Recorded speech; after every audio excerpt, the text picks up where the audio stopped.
your time. You came on time, and so we want to start on time. We have a lot of information to cover tonight. So I said to the counselors, it's like drinking water out of a fire hose tonight, but don't worry. Your counselors are also going to be doing your individual meeting with each family for our IGP session. So this is just kind of the beginning of the process for you.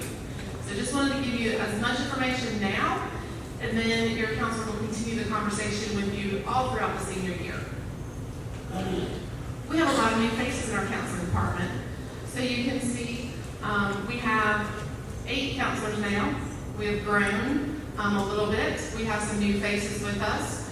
And we are now divided by 100% just last name alphabetical range. So we used to do 9th and 10th grade, and then we have 11th and 12th grade counselors. So families that have seniors now and maybe younger siblings, as long as the last name's the same, you're going to be dealing with the same counselor over the next couple of years. We also have 2 career specialists. They are a vital part of our team. As our students are getting ready to transition into work, college, career opportunities, these people are the people that we turn to and say, they're the experts, they can help answer some of these questions, and we'll talk more about their services in a little bit, but we want to let you know about Ms. Augsburger and Mr. Magyar. They divide by alphabetical range as well. Here's our contact information that we have. This is posted on our website, it's posted around the school, but we wanted y'all to have the information as well. We will send out the PowerPoint, and I believe we're being videotaped today, so that way you can refer back to it, or if you have friends who wanted to know information, we're going to send that out to you too. So you can always refer back to this.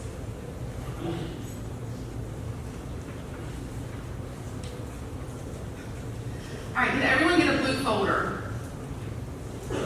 Let me cover a little bit of what is in the blue folder tonight. We have tons of resources for you. On one side of your folder, you have 2 copies of a transcript. It's very important that you understand that there's 2 copies, because one copy is for you and the other copy is for us. If you have to leave before the presentation is over, we ask that you sign one copy. You can pick the red ink or the copied ink, and leave a copy with the counselors in the back. Please make sure that you turn in one copy of the transcript. The other one is for you to keep. This is an unofficial copy of the student's transcript that you can use for your college applications, and we'll get to that in a minute. We also have the flyer of the student services team that I mentioned. We have a flyer for Parchment. Parchment is our online portal that automatically will send your transcripts, well, not automatically, excuse me, electronically send your transcripts. The student requests the transcript through the Parchment account, and it goes to the colleges that they ask it to go to. So that flyer's in there for the student to have. We have our fall freshman profiles. This is a list of the 2-year and 4-year colleges in the state of South Carolina and their averages, GPA, test scores, and content information of college reps. We have a senior year plan that College Board put together of kind of the things that you should be thinking about during your senior year. The SC Lottery Scholarships, we're going to talk about this at length. SAT, ACT, test dates and deadlines. Senior memo, we'll discuss that. That is just kind of an example of what senior memo is. It's where our scholarship information comes, that this is just kind of senior memo number 1 to make you understand that we have many more to come throughout the year. And then on the back, there should be helpful websites as well. These are kind of our tried and true websites that we use with our families.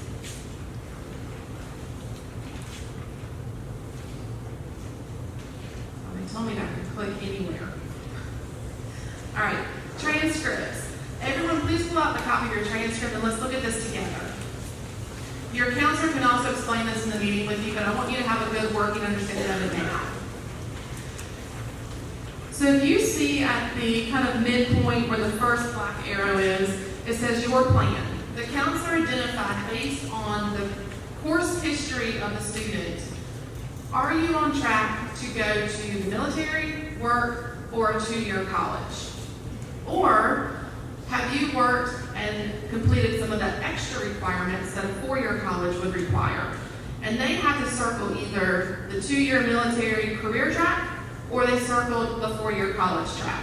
So they identify kind of which track based on the course history of the student. The next area is graduation requirements. If you look under work in progress, you see a list of all the courses that the student's taking this school year. If the student needs it to graduate, it's going to have a red bullet next to it. If they need it, and it's not required to graduate, but the counselor noticed they needed it for a 4-year college requirement, they put a 4YR next to it. So some students may have had 3 sciences to graduate, and so it met the graduation requirements, but they didn't have the 3 lab sciences, and so the counselor may have indicated that a 4YR was needed on that lab science in the senior year. And then the last area that they circled is the GPA class rank. SCUGP, that is what we call a weighted GPA. So when you're applying to colleges and they ask you if your GPA is weighted, if you're using that GPA, which we do, unless they say otherwise, you need to put in the weighted GPA and let them know that it's weighted. The only time counselors ever use the 4.0 unweighted one, which is on the right, is if a college tells us we have to report the 4.0 or unweighted GPA. Other than that, we're using the SCUGP. Lottery scholarships, state scholarships is using the SCUGP. So this is kind of a bare bones breakdown of what the counselors have done on the transcripts. Some of y'all may disagree with the track, the 2 or 4-year college that the counselor identified, or the counselor may have written you a note that said, I chose this because I noticed you didn't have your fine art for the 4-year college requirement. If you're expecting to apply to a 4-year college and that's not circled, you need to get with your counselor sooner than later because changes may need to occur to your schedule in the 2nd semester.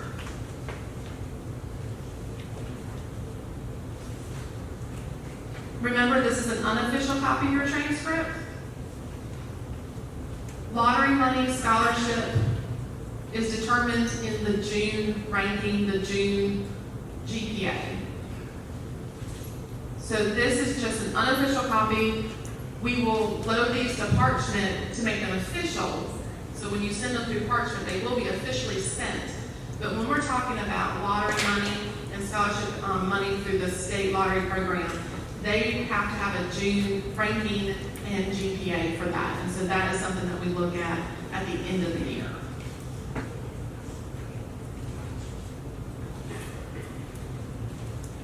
All right, we want you to be connected. If you're not reading emails, seniors, you're missing out. We have our counseling website. If you go on the LHS website, you click on the counseling tab, and we have tons of information there for you. We have a whole senior tab for you.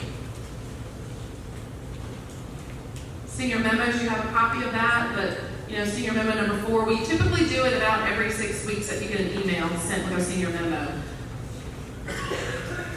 And then the Wildcat daily announcements, those come every day. And we advertise tons of things through there and opportunities, not just scholarships, but tons of opportunities for our students. So we will make sure that you're staying connected. I know we inundate you with information, but if we didn't, then you would miss out on some opportunities. And we don't ever want you to miss out on those opportunities. So you can see on the left, that's just an example of like a senior tab that we have. When you click on the senior tab on the counseling website, we have videos that we did a few years ago that still apply today. And so you can watch some of these informational videos that the counselors did.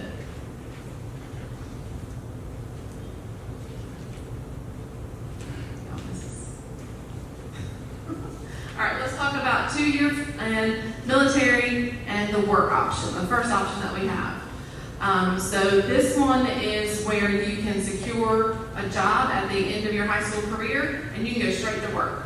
And you're making your money and you're doing what you want to do. Maybe you did some work at LTC and got a certification that allows you to go straight to work. So this is a great opportunity for some students. Other students are talking to the military recruiters. If the military is your choice for your career, thank you for that. We have recruiters that we would love to connect you with. If you haven't connected with a recruiter yet, now's the time to start talking to them about the process to get you on the right track for the military branch of your choice. Job shadowing, co-op, internships, 2nd semester still available. If you have a student who is looking at a career track that doesn't quite know what they want to do, our career specialist, Ms. Osberger, is here tonight, and she's welcome any questions that you might have to come to her. She can still schedule a second semester internship. Y'all, this is a credit class, and it's an honors weighted class. There are requirements, there's a number of hours that you have to do and meet, but this could be an option for some students if they're looking at an opportunity to explore a career in the workplace right now. Here's our contact information. Some of the things that they can specialize are at the bottom. They can help with the job hunting, job shadowing, internships we just talked about. They can do mock interviews for students. They can help with resumes. They can talk about career paths. They also help with scholarship club. We have Ms. Augsburger who helps with the scholarship club. So there's certain things that she does specialize in as well. So again, if you don't know these people, you're missing out on some great opportunities. So let's talk about a two-year college. We talk about a two-year college, and we use Midlands Tech as an example. Midlands Tech has transfer programs, so this is for someone who wants to start at Midlands Tech and then transfer to a four-year college, and so you can do the transfer program, or you can go in and do the career program. And the career program is where you go in and you want to do a specialization or certification in maybe HVAC, or the welding, or the automotive. Those are those career programs. A two-year college around the state, they typically have more lenient deadlines. So these deadlines are rolling, ongoing admissions. So you're not going to have firm deadlines that you have to meet that maybe a four-year college would require. For the four-year colleges, speaking of deadlines, they're real. They really do exist. And you have to meet them. So you want to get started now. Four-year colleges require or don't require entrance tests. We'll talk about that in a second.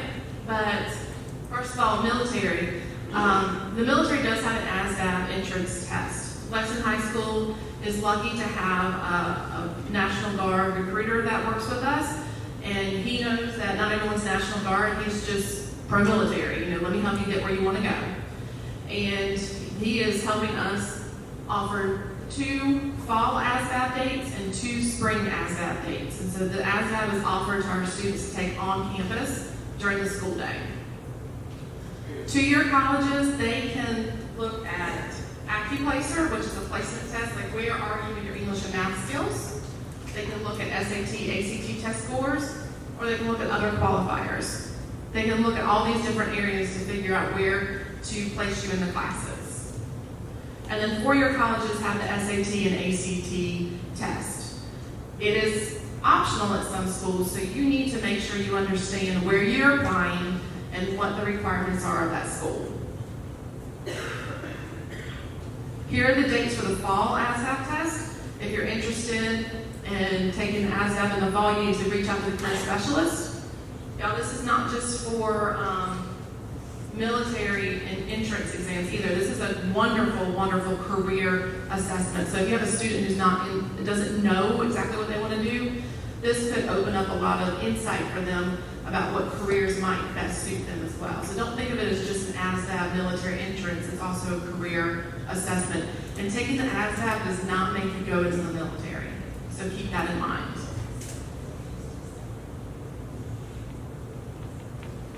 We talked about the qualifying test scores that you might have at a two-year college. This is a lot of information on the screen. So they can look at if you took dual enrollment classes or college level classes and earned a C or better. They can look at your AP exams and see if you scored high enough to place directly into English or math. They can look at SAT or ACT test scores, and you can see they have the minimum for the English and the math for SAT and ACT. They can also look at qualifying GPA points of a 3.0 in college prep honors, AP, IB, or dual enrollment classes. So if you're a student who meets any of these criteria, they wouldn't make you take the AccuPlacer for a placement test. They can use this to qualify you into admissions. If you don't have this, that's okay. You'll take the AccuPlacer test. And then the math placement is at the bottom. They're looking at GPA and at least an 85% in the 4th level math class. So they want to make sure that you're taking higher level math classes and that you're scoring well in them. SAT and ACT, remember this is what four-year colleges are most often looking for, but again, it could be test optional based on the school you go to. You register online. There is no registration by paper anymore. It's all online. You can send 4 score reports to the college of your choice. So when you take the SAT or ACT, you want to go ahead and load in your scores to go to certain colleges, and they all have specialized codes that you would send it to. They all have great test prep websites, so you want to look at the test prep websites for the SAT and ACT. For seniors, if you're still looking at taking the SAT and ACT for college admissions, you need to have this done prior to the last test administration in the fall, which would be in December. Because your test scores and credentials would have to be in January, February, typically, to the colleges. If you do qualify for free or reduced lunch, you should have been emailed your waiver information. All you need to do is then bring that waiver email to the counseling office to Ms. Johnston, and that entitles you to fee waivers for SAT and ACT. If you register with a fee waiver to take the SAT and ACT, then they also give you fee waivers for college admissions. So there's a lot of advantages with your free and reduced lunch status letter that you might have. The websites are at the bottom so that you can go to the websites and register for your test. If you need help, you can come to the counseling office. We're always available.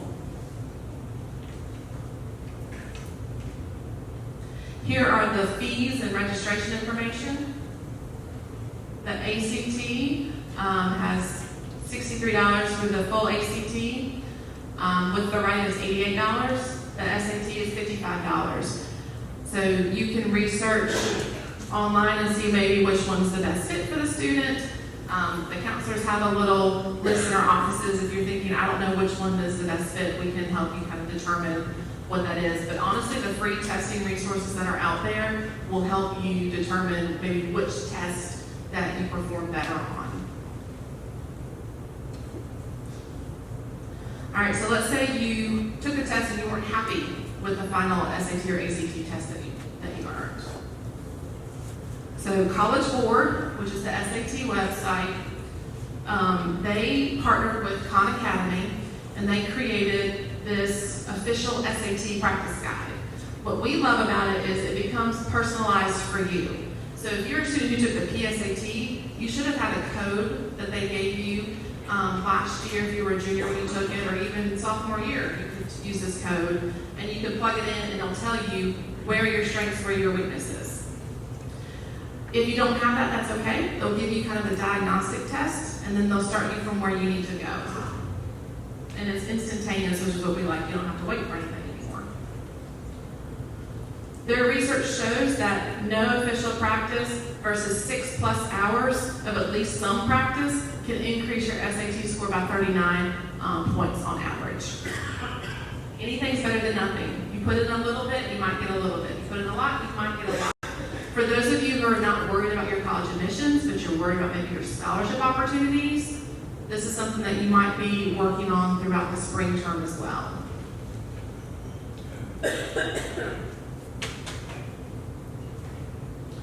ACT also has free test prep, and so you can go to their website and access their test prep as well. They're both wonderful test prep, they're both free, and so we really suggest that you use the free resources that are available to you.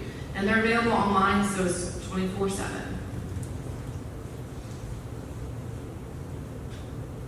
All right, now we've got your test scores. We've got to figure out which college you're going to apply to.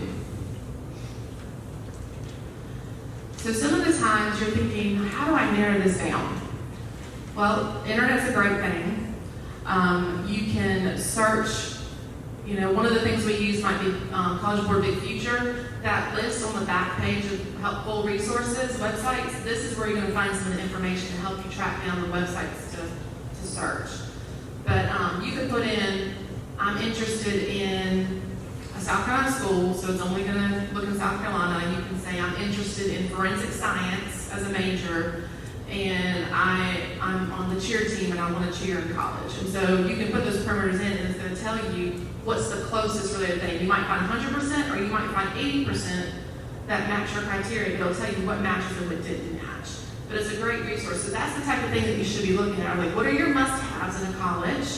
And then what are some things that you're willing to, negotiate? If they didn't have this, I'd be okay with that going to that college. You can find some hidden gems out there. They're not all those big names that we know. There's some wonderful little schools out there that we want to make sure that you understand that they are quality educational institutions as well, but they might not just have the big names that we know. College visits, we encourage you to go on the campus and visit the college. As a senior, college visits, you get 2 that are excused. You do not need it pre-authorized or pre-approved by anybody. You just let your teachers know in advance, hey, I'm going to be out on a college visit, or I'll just keep up with Schoology in the WAC. Is that everything that I need to do to make sure I don't miss? And they'll usually say yes, we're good. But when you come back, make sure before you leave the visitor's office that you come back with a letter on the school letterhead that says, I was on the campus visiting an official college visit, and turn it in like a doctor's note or excused absence. That way we can code it as a college visit and it's excused and doesn't count against you. The websites at the universities have made it really easy for you to set up your college visits. You just go to the visitor's website, and they'll usually have a drop down of, make a reservation. What day of the week do you want to come? Do you want to come to the morning tour or the afternoon tour? Do you need parking or where to park? Everything is on their visitor's website that you could possibly need to help you make those connections. But we really want you to go and just be on the campus. There's something about walking on that campus to make you feel like I belong here. When you look at the pictures online, those are the best they've got. Remember, they hired a photographer to take those pictures online, and they showed you every single great angle that they have at that university. It may look gorgeous to get there for a campus tour, and you see a very big eyesore maybe over here, or you think, I'm not really sure about what's going on over there. And that's okay. That's why you're going and you're touring the campus. There's just something about it. I know when I went to App State, I walked on that campus and I went, Mom, this is it. There's just that feeling I had, and I toured a lot of campuses. But we want everybody to have that feeling. And a lot of our students come back and say, yeah, I had it. I knew it. I knew as soon as I walked on campus, that's where I needed to be. So we want you on that campus. We have some college fair opportunities, so maybe you can't get on campus first and foremost, but this is another part of your research. NACAC has virtual college fairs. This is a national college fair. So if you have a student who's looking maybe beyond the South Carolina state lines, this is a really great opportunity for students to just do a virtual college tour, talk to college reps, get their information. And so you can see we've got the website there, and you can see the dates, and the QR code does work, so you can just use that when you get the PowerPoint presentation emailed to you later. Some of the questions maybe that you want to ask are going to be posed over here. One that's not on there that I have loved ever since I started high school counseling is, what's your retention rate? Like, you have all these great freshmen coming in, but how many are coming back as sophomores? Are you doing what you need to do to retain your students on your campus? That's public record. It's all there. They have retention rates. And so when I read this list, I'm like, that's not on there. That's the best question I've ever had. I've always used that question. And so, if you see the retention rates kind of low, you might want to start wondering, why are the kids not coming back? What is it? Are they admitting students that just aren't ready for college, and so they can't come back academically? Is there something with the environment that's not clicking with them? But those are the things that you want to look at. What is keeping the kids there and keeping them going? And then on-time graduation rate too. Are they coming in and they getting out with a degree? Or are they just paying money, and then they don't get a degree? So those are some of the things that I like to ask. We also have a Lexington 1 college fair. And so River Bluff and Lexington High School, we kind of alternate over the years. And with not having college fairs face-to-face over the last couple of years, we told River Bluff it was their turn because we did it 2 years before we shut down for COVID. So River Bluff is taking it this year, and we thank them for that. But y'all are invited to it. Lexington High School, River Bluff, and Gray Collegiate, we have done this in the past where all of those schools come together, and you get to go on September 22nd from 6:30 to 8:30. You just go in the main entrance, and they're doing it kind of on River Bluff's Main Street, which is kind of that long corridor in the main area of River Bluff. My understanding is they're going to have these cool electronic things called Strive. I'm not sure the word, but basically it's like a QR code that you kind of like go around and link all your information, and the student can get everything electronically, so they don't have to stand there awkwardly and like talking to people and like filling out forms. They can kind of quickly go through things and talk to the reps at the same time. But they're working on that information for us to get out to students. So we will get the information from the chairperson of the college fair and get that out to the students before the events. All right, let's talk about the application. So how do I apply to college? I've done my research, I've visited the schools, I know which ones I'm applying to, so let's get this done. So you have to have an application done. You have to send your parchment account, which is your transcript, and you have to send your test scores. Or do you? Depends, remember? Depends on if you're going to a school that's test optional and you've opted not to include your test scores. So your application, everything's online. I remember the day when it wasn't.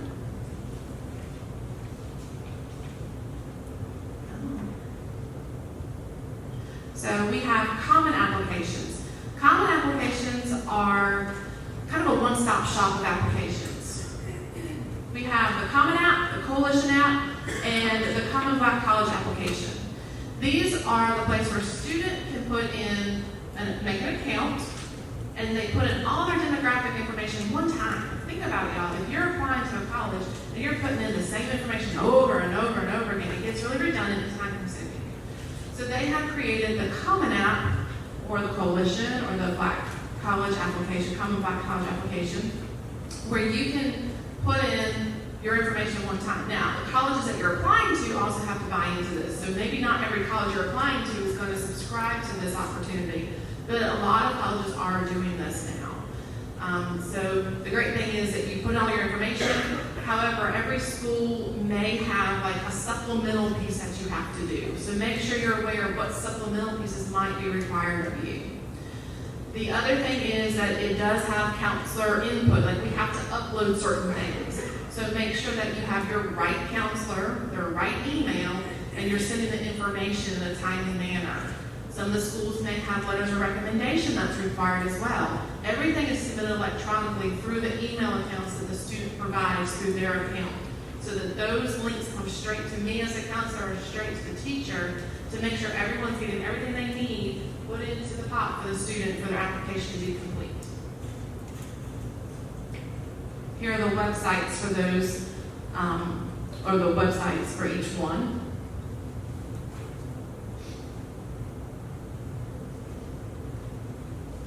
So then we have native applications. Native application is just that college university's application.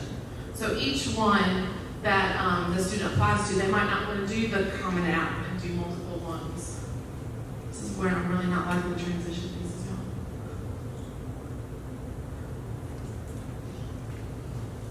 All right, so you might have Coastal Carolina, or you might have Winthrop, or you might have USC or Clemson.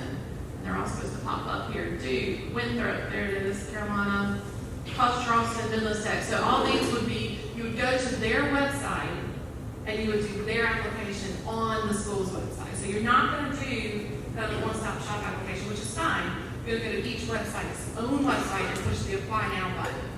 And that might work for a student who only has 2, maybe 3 applications.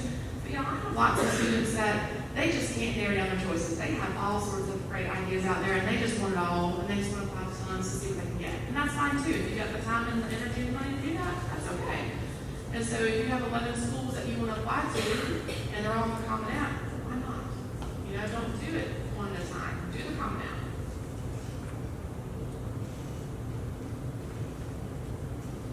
Speaking of college applications, we have College Application Day that we have scheduled.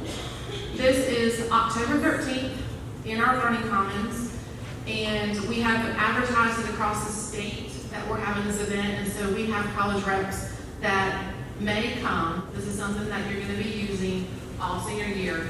The This is also how you get your final transcript sent to the college in June. So when you graduate and you're like, yay, I'm going, to Winthrop University, and then Winthrop calls you and says, hey, we never got your final transcript, you're like, oops, I forgot to request to send that in June. This is, don't forget that step, but this is where we're going to start, is with the Parchment account. So it's parchment.com. You don't do step 5 because there's no payment. As long as you're a student, it's free to send your transcripts. Big thing to know. Do not use your Lexington one email address. As soon as you graduate, we delete you from the account. Your email account does not work anymore.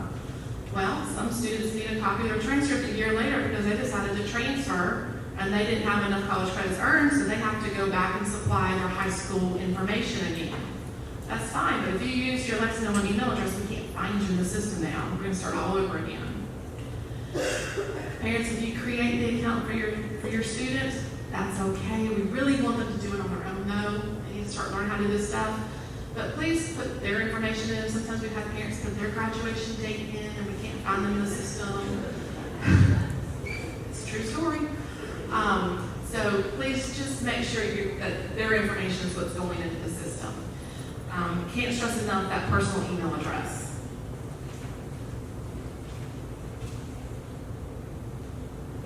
If you need information on the Parchment transcripts and you lose your folder, it is on our counseling website. You can see there's a drop down there for transcripts. If for some odd reason you need a transcript sent and your school does not use Parchment, we got you covered. We have paper and pen transcript requests in the counseling office. That is few and far between, y'all. We do not have a lot of people who don't use Parchment. It does require a parent signature, so the student will have to take the form home, get it signed, and bring it back. When you use Parchment, there's an electronic parent signature for consent. So that's how we get that taken care of online. But if they need it, paper and pencil, we'll send it home and bring it back to the counseling department. Transcript for scholarships. We want everybody to be applying for scholarships. You only need to request an official copy of a transcript if, again, the word is official. If it says you need an official copy, you come see us. If they say they don't need an official copy, you can get a self-view copy of your transcript through Parchment. So you can create your Parchment account, you can push self-view copy, and it's emailed straight to you.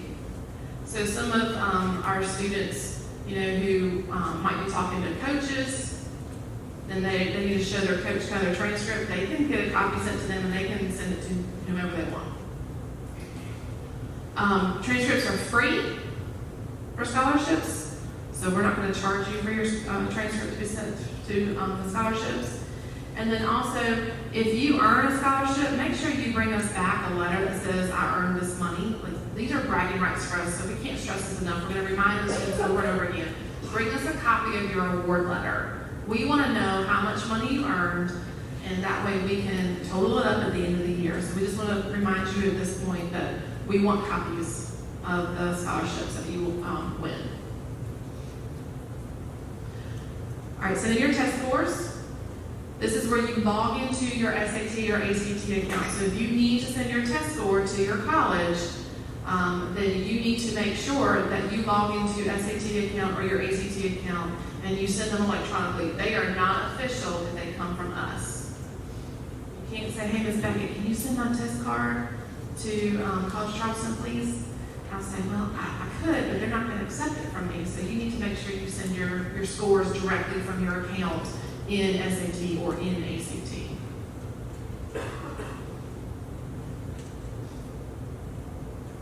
All right, letters of recommendation. Some require it, some don't. Scholarships might require it, others may not as well. What we ask is that you contact your references early. I would suggest, if you're going to be putting my email address in a scholarship notification, or you need a letter recommendation that's going to be pre-populated and emailed to me, it's really nice to say, hey, Ms. Beckett, just an email, hey, Ms. Beckett, I'm letting you know I'm applying to the Rotary Scholarship, and they're going to send you an electronic link for a recommendation. I just want to let you know that's coming, because sometimes I've had students say that, and it never came, because they left a letter out of my email address. And I can go back to that student and say, you know what, I never got that link. Can you please double check that for me? And I would be, it'd be really upsetting for a student to miss out on a complete scholarship application just because of a little mistype in the email. And it happens all the time, life happens.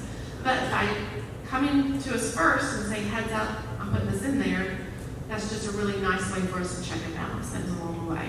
It's also just courteous to ask someone to give you a letter of recommendation. It's just nice to ask. We also ask that you give us a couple of weeks' notice.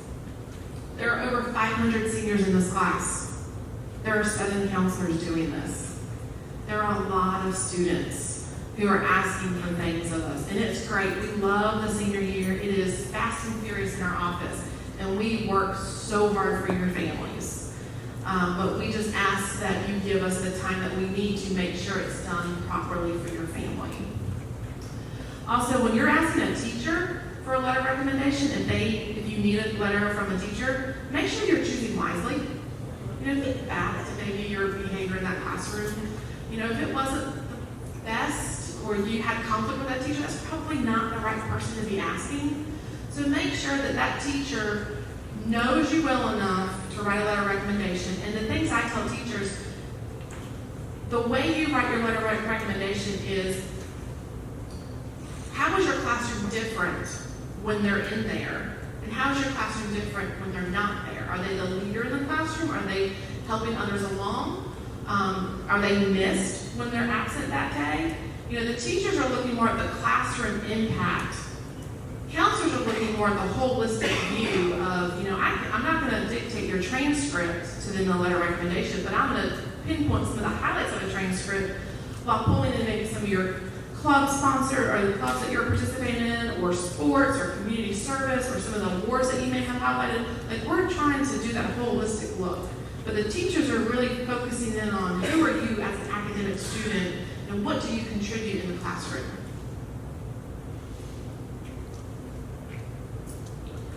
In the student-led IGP template that was emailed to our seniors last week, this is just a screenshot of one of the pages that the students have to complete. Student-led IGP is, fairly new to some of our students, and this is what the students do before they come and sit with us. They fill out this information before they come to our office, and we work through it. I love it because I can link tons of resources into this PowerPoint, and they have access to it all year long. So again, it's a great resource to go back to. But this is just an example of a brag sheet. So when the students come to me, I would really like to have some sort of background, how can I brag on you for these letters of rec? For scholarships, again, like college applications, watch for deadlines. Don't get in a bind because you didn't prepare and get everything you needed to meet the deadline of the scholarship. It's one thing to get into college, it's another thing to pay for it. Do everything you can to earn the money so that you don't have to take out the loans on the back end. We're asking at least 7 working days for us to process everything. And we always tell students to set that personal deadline for college applications as Thanksgiving. If you can smell the turkey, you should probably be getting it done, but just then be thankful that it's done by Thanksgiving. Some applications may require a personal essay, and students get really stumped on this. What should I write about a personal essay? I don't know what to write. Is there a wrong thing or a right thing to write? Yes, there are good things and there are not so great things to write. But this QR code has a great resource in it, and it is a 1-hour kind of go through PowerPoint slideshow, and Ms. Augsburger sends that out to students. She is wonderful for our students to help with some of the essay formatting and writing and everything like that. But she really asks the students to watch this presentation first and then come to her, because what this gives them is more information probably than what she can do in the time that she can do it in the classroom or in her office. If you are a student athlete and you want to play for the team in college, I hope that you have already created your NCAA clearinghouse eligibility account. That should have been done at the end of the junior year. If you have not done that, please, please, please go home tonight and start looking at creating your account. There's a registration website, and it does require a transcript be sent through Parchment. So if you haven't created your Parchment account, if you haven't registered with NCAA, you got some homework to do tonight. Also, your final transcript at the end of the year would also have to be sent to the clearinghouse if you're a student athlete and you're trying to play for the team in college. Some other things to know, we have seals of distinction now. If you had older siblings in your family who have come through in the past, they may have had school majors. We have now since done away with the majors, and now we're on the seals of distinction. These are optional, just like the majors were. You don't have to have it to graduate, and it was recognized at graduation. This is the example of the chart that the counselors will be using in the IGP meeting. It's also in the student-led IGP template, so students have access to it as well. And there are 4 seals. There's the honor seal, college ready, career, and specialization. Within specialization, you have STEM, world language, military, or arts. So as you can see, there's a lot of different areas that we're focusing on. The counselors are trying to go through those throughout the IGPs, and we're not going to be able to say definitively what the student has because there's so many parameters like the final GPA, certain classes that have to be met, or test scores, or certifications at LTC. So a lot of this is just going to be a work in progress throughout the year, but what we can do is identify maybe what's in the works. Let's think about what you are working towards, and then we'll be able to finalize it as we get to graduation. If you earn 1 seal, you'll get a cord at graduation, a cord to wear. If you get all 4 seals, you'll have your name with all 4 seals in the program, but you still only get 1 cord to wear at graduation. Okay? So 1 cord at graduation, but every seal you earn will be listed in the graduation program.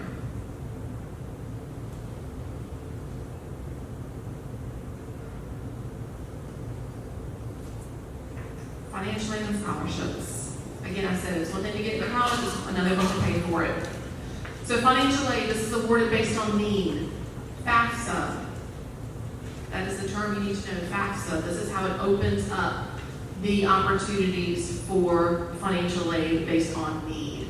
You can see there's a list of all the areas, the grants, the loan, the federal loan work study program. All of these open up through the FAFSA. The scholarships are awarded based on merit. So, if you're a very talented musician and you audition with the School of Music at your college of choice and you earn a music scholarship, then that's a scholarship based on merit. Could be academic, it could be athletic, and then other areas.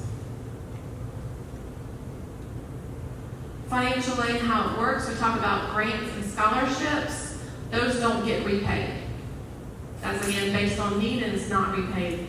Loans, that has to be repaid, so we want to do everything we can to earn money before we get to the loan step. And then some students can work the work study on campus. They can work on campus to kind of supplement some of the tuition costs that might be there for them. Here is the website for the Department of Ed. This is where you'll go to start looking at student loans and grants. FAFSA is in here. FAFSA opens October 1st. That is when it opens. It is based on your tax information from the previous year. And you want to make sure that you're on the government website. Do not pay anybody to file your FAFSA. It's a free application, so anybody who's filing it for you should not be charging you to file it as well. So we have many resources available to you to file the FAFSA for free. We have some helpers that we really call upon to help with our families, because I'll tell you, counselors, we're not well versed in the financial aid because the rules are always changing. We're not financial aid advisors, but we know the people who are, and we know the people who connect you to. So one person is Rob Mendenhall. He is through the Certified College Planning, and there's the website for the registration, but these are all their webinars that they have. They have just many different areas, and the financial aid is just one of the areas that they can focus on, but that's one of our resources available to you. We also have the college plan. This is with Jeffrey Breed. His website is at the bottom, and he does file the FAFSA for many of our families. So if you're looking for someone who will be very helpful to you and your family, help you walk through that process, he is very much connected with our students and helping them with their FAFSA application. And then Midlands Tech also has financial aid reps. We use Midlands Tech all the time. You don't have to be a student applying to Midlands Tech to use them. You can be applying anywhere and you just need financial aid help. You can contact them. This is through their Educational Opportunity Center, EOC, and you can see the website is there for that. They do have workshop dates and times. I know those are linked and you can't get to the link, but you can also email the EOC at midlandstech.edu website or email address and just let them know that you are interested in how to sign up for that and give you the link to sign up for that. If you're looking for someone to help you with financial aid filing, these are the people that we suggest that you start asking for some help. Lottery scholarships. So I'm going to talk about the academic side of it, but first and foremost, these are the areas that have to be met to earn the lottery scholarship. So you have to be a U.S. citizen, South Carolina resident, well, legal permanent citizen, South Carolina resident, no felony convictions, no second or subsequent alcohol drug misdemeanors, default on any state or federal loans, and be enrolled in a degree-seeking program at an eligible South Carolina institution. So those things have to be met to even qualify for the lottery scholarships. The academic side of what we talk about, maybe. All right, we have the different levels of the scholarships. We have we'll start at the bottom, the lottery tuition assistance. This is available at two-year institutions only, and it's available through completing the FAFSA. So that is something that would be open to you through the FAFSA application. Then you have the South Carolina Need-Based Grant. And again, this is open through the FAFSA as the need of the family. Then we move into the HOPE Scholarship. This is available at four-year institutions only. And this is, again, these scholarships are for South Carolina universities only. So this is at a four-year institution, and the final GPA for the student has to be on that weighted GPA scale, at least a 3.0 GPA. If you meet that criteria and no test scores, no ranking, just a 3.0 GPA, you can earn the HOPE Scholarship.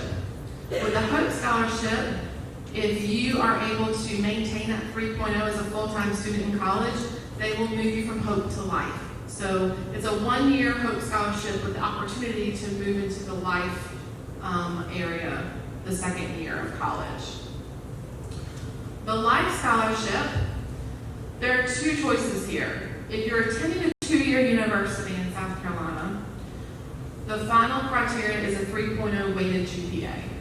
So no test scores, no class rank, just the final GPA, 3.0 GPA.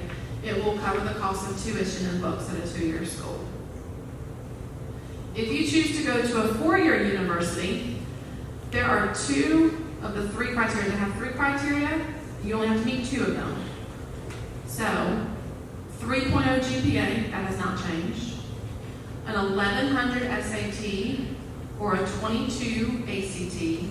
And I want to let you know, with Life and Hope, if you have older siblings in your family, the ACT criteria changed.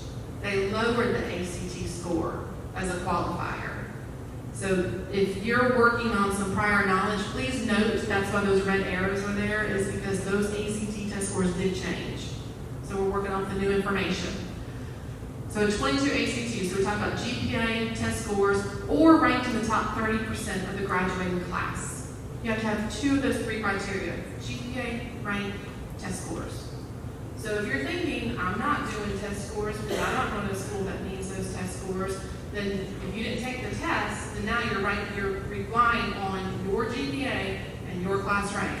Top 30% of Lexington High School, y'all know, is always very competitive. We have really smart kids here. Really, really smart kids here. So you may need to take the SAT or ACT if you're not confident that you're in that top 30% of the class and you're trying to at least get some scholarship money. These are the things we want you to be thinking about. Then the Palmetto Fellows, that is the top scholarship. They have two different criteria that you can meet. One criteria is GPA of a 3.5 GPA. Their test scores are a 1200 SAT or a 25 ACT. And then this is the hard one to get sometimes, is the top 6% at the end of your 10th, 11th, or 12th grade. Now, I hope you heard me say or. 10th, or the 11th, or the 12th grade. But it has to be the top 6%. If you meet that criteria, then you will earn the Palmetto Fellows. If you don't have the top 6% ranking, then the Commission of Higher Ed understands, and they're going to give you another opportunity to qualify. They will waive the class rank, but they're going to increase the GPA to a 4.0 on the weighted scale, and they're going to increase the SAT to a 1400 or a 31 ACT, but you don't have to worry about class rank. So if you are not someone who is in the top 6% of your class, and you know you're super close to that 1400 or the 31 test scores, I would suggest retest and see if you can get qualified for the Palmetto Fellows. That is the only scholarship on this page right now that is an application we find you scholarship. Everything else the universities award based on the information you provide. But throughout the year, I will find those top 6% students. I will find those students that qualify with test scores and GPA, and I will be sending out the information to them. So you can ask your counselor, but they're going to say, see Ms. Beckett.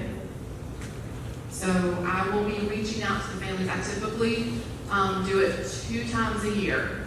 I'll do the first submission in December, and I'll do the last submission in June. So the biggest submission will be the December one, because that's the most students that we qualify already have these test scores.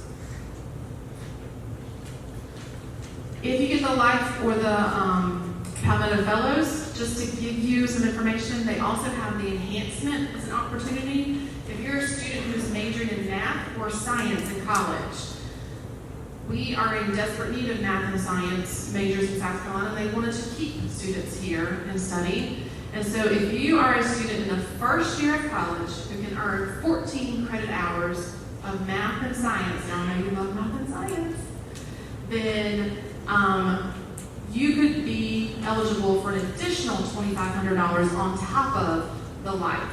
So if you're talking about a $5,000 Life scholarship and you took all those math and science credits, then the second year you could qualify for additional $2,500. So we're talking $7,500 in the second year, which is renewable for the third and the fourth year, as long as you maintain certain GPA for full enrollment status. Palmetto Fellows is also a $2,500 boost. And you can see the boost here. So the first year of Life is $5,000. With the enhancement, if you're a science and math major, you can jump to $7,500. Palmetto Fellows is $6,700 for the first year. And then the second, third, and fourth year, they automatically bump you to $7,500. If you're the math and science enhancement, then they will bump that to $10,000.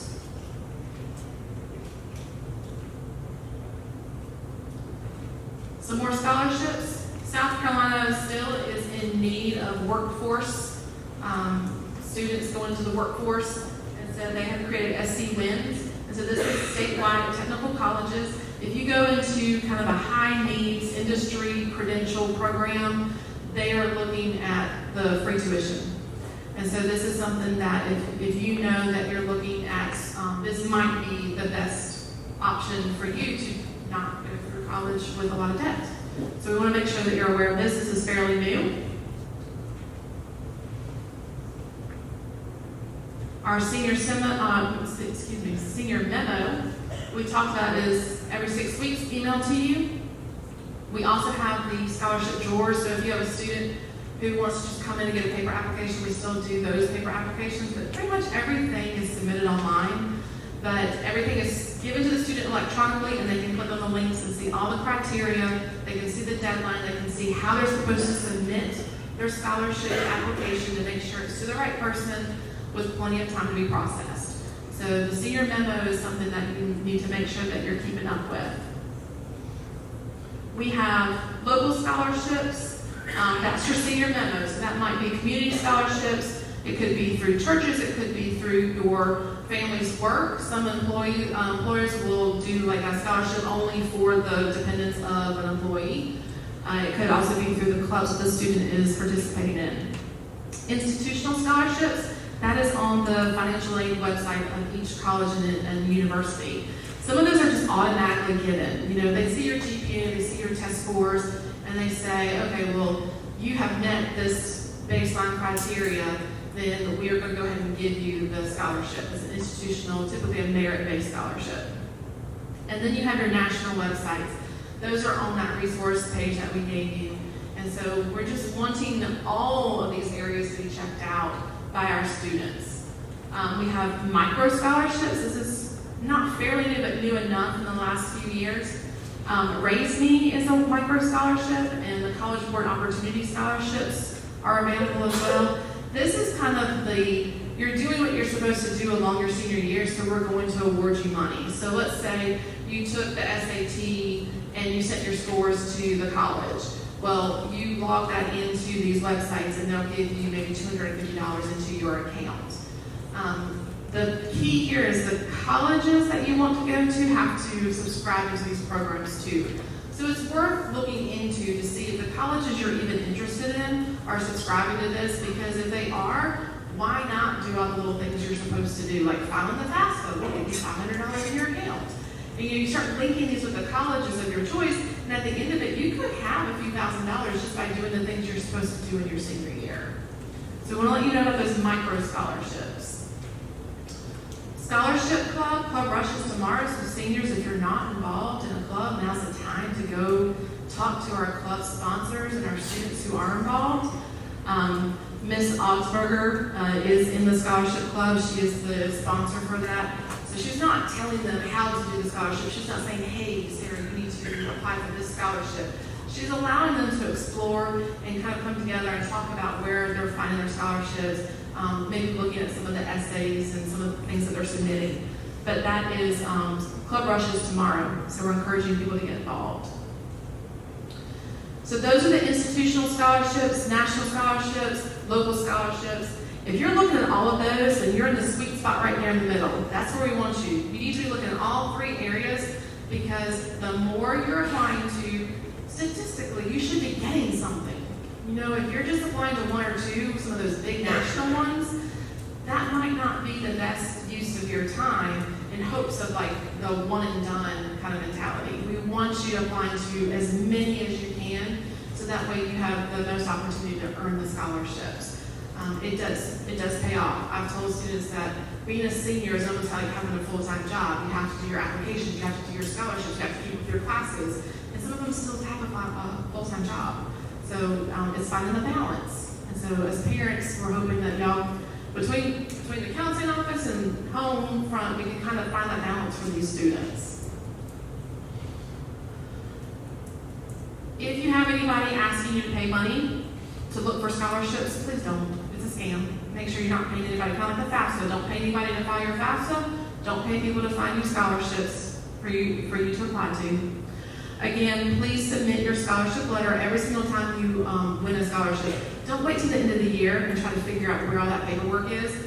Just send it in to us. We'll keep up with it. We'll keep a file going. We'll keep up with it. And what we want to do is we want to beat last year's record of $50 million that they earned in scholarship money. So we want to make sure that we can top that this year. Some important dates we want you to know about. So September, October, that is our senior IGP time. So this is the kickoff for our senior IGPs. One thing that the district has told us, dual enrollment. If you have a student in dual enrollment and you want to change a class, let's say you're in a dual enrollment class and you're like, oh, I want to change that for second semester, or you're not in dual enrollment and you have over a 3.0 weighted GPA and you're thinking, I want to do dual enrollment, September 30th is the deadline. They have told us that we have until September 30th to make any changes to dual enrollment for the spring term of this year, and then we're closed. It takes that long for the colleges and the universities on Midlands Tech, USC Sumter side to process everything and get everything set up. And if we rush it, if we try to kind of change things at the last minute, not good things happen.